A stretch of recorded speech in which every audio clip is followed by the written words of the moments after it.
So obviously last week, your first game in charge. In hindsight, what did you think of it?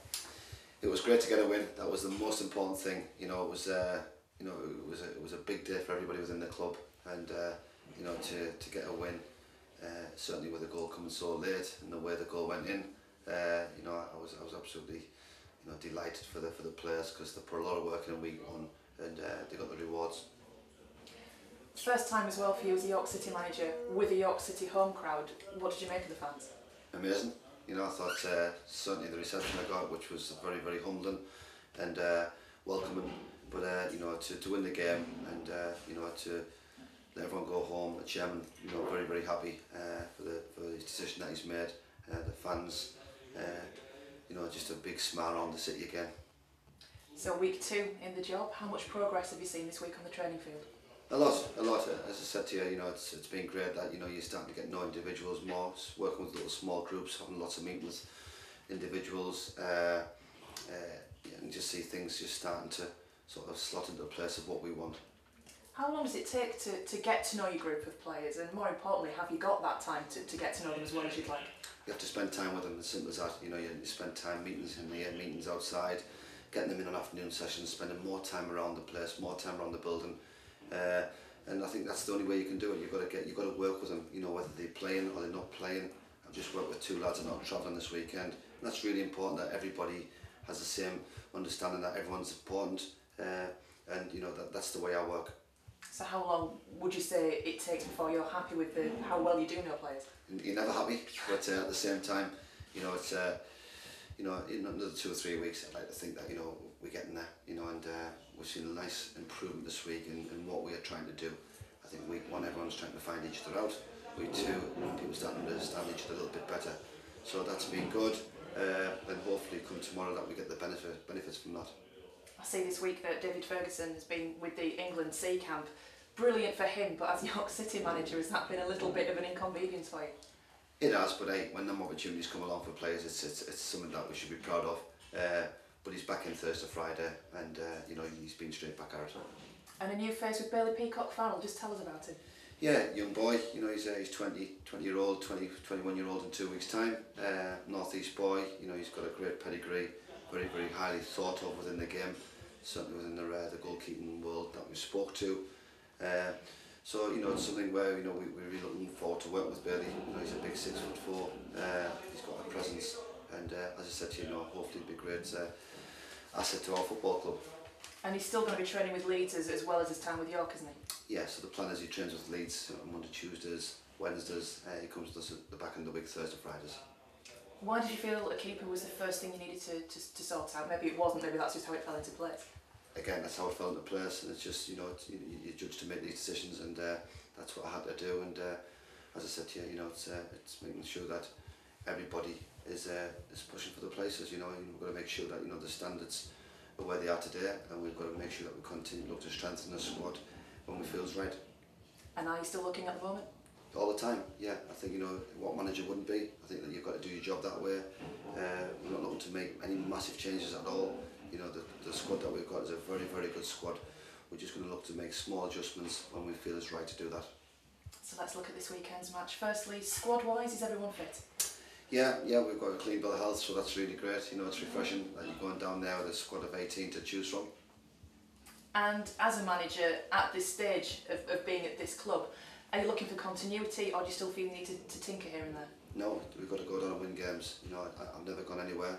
Doesn't matter who you're playing against. You know, we're York City, and we've got to go down there, be very respectful of the opposition, but with one thing in mind: we're going down there to win a game. What do you make of Leamington? I don't know if you've come across them yet as in your position at Darlington. Yeah, we have. We drew them 0-0 early in the season. We should have won, but again, you know, we've had them watched. You know, we've got a scouting report, which we've worked very hard on this last 2 days regarding their strengths, the weaknesses. They had a fantastic result last week against Salford City, so not to be underestimated at all. You know, they've got some very, very good attacking play in their team, and we've got to be very conscious of their strengths. But you know, as I said to you, you know, you've got to be always wary of the opposition. You can't take anybody, otherwise, you know, you'll get found out.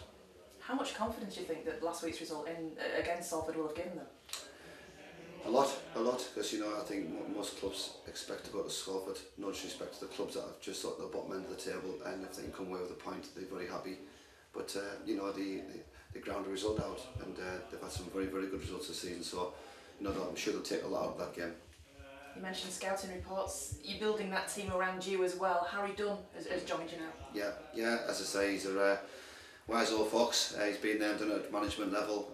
He's been fantastic for me as a manager. You know, all the players that I recruited at Darlington come on the back of Harry's recommendation. You know, he's a workaholic. Probably scores some up to 70, 80, 90 football games throughout the season. You know, he goes to places where he shouldn't go. So he's very, very good. I dread to think where they are, but how much pressure does a good scout take off you? It's key. He's part of your team. He's no different to the centre forward that you have or the assistant manager. We all are part of what we're trying to do, and it's just another part of the jigsaw. And that's just one scout that we brought in as to head it up. You know, we're looking to bring in various other people around the country to help us build a strong portfolio of players. And going back to this weekend's match, how important is it for you to get that first away win under your belt? Yeah, it's equally as important as the home one was. Yeah, it's no different. You know, it's the same pressures that, you know, we judged on results, and we've got to make sure that we'll go down there and come back with 3 points. Lovely, thank you very much. Thank you. As a new keeper, somebody you and Andy Collett have come across before, Martin, because he's from Darlington, isn't he? Yeah, it's not through Andy Collett, this one. It's mainly through the people that we spoke with in the game. So, you know, we've took lots of good information from various people, but as I said to you, you know, it's someone that we're well aware of within the game, you know, because of his pedigree. Yeah, who's given you the recommendations? Well, I wouldn't say too much, but, you know, people within the game that's come from a very high level. Yeah, you've obviously got 3 keepers already, if we include Ryan Whitley. Would you be looking to loan one of them out or move one on? Is it? No.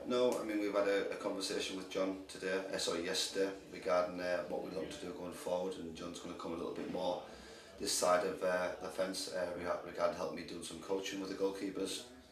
So, you know, he's getting to that age in his career, and we've had a conversation of where we see his future being. So, you know, we're going to work very closely with John to try and help him develop the goalkeepers from a goalkeeping coaching point of view. Yeah, will he still be considered to play as well in that time? Yeah, very much so. You know, if there's an emergency, you know, we have a broken finger on a Friday, and, you know, he steps up to the plate as well, yeah. Michael Rankin, any news on him? No news at all, you know, it's just within the medical people, but we're no further forward this week than where we were last week. Yeah, and Alex Whittle, is he available now? Yeah, he comes back into the squad for tomorrow. I'm pleased he's trained this week. He's had a very, very good week in the training ground. So again, you know, another good player available for selection. Yeah, is there any way you can fit him and David Ferguson in the same team? They're both nominally left backs, but could they play together, do you feel? Yeah, I'm sure they could do over a season. Yeah, I think they've got a good understanding. They've both come from a very good level, so yeah, the footballers, they've worked well together. Certainly Thursday, Friday this week in the training ground. Yeah, do you think either of them can play further up the pitch than both capable? Yeah, I'm sure they can. I think it's making sure that, you know, for me, it's all about defending, and I think you know, you're judged on sort of clean sheets or as limiting chances within games. So, you know, as much as, you know, I like my attacking team to go and win games, you know, defenders are paid to keep clean sheets. Yeah, and just about Harry Dunn, man, who have been his big finds in the game in terms of what he's done in the past? Not necessarily for yourself, but who are the names on his CV? Well, I think as a manager at this level throughout, you know, he's been to Wembley and won 4 times as a player. He's had unbelievable management experience in FA Cup runs, beating the Blackburn Rovers and the Bournemouths of the world, up at Blythe Spartans and Whitby. So he's got a great pedigree, and during that time, obviously, his knowledge of players throughout the National League, the National North, the Unibond has been vast. So he's come across some very, very talented players. He plucks them out of nowhere at times, which is a great thing to have. So, you know, it's just a real massive piece of the staffing that I need to have in place to make this club work. Yeah. Is he going to solely identify talent, or will he be involved in the opposition? Both. He'll do match reports, which he's done for me for the last 6 years. So, you know, but having said that, if we have another game tomorrow, we're going to look at a player report on somebody tomorrow. So himself and somebody else is going. We've got 2 or 3 games covered tomorrow, which all clubs do, I'm sure. But so yeah, he's got both sides of that to do. Yeah.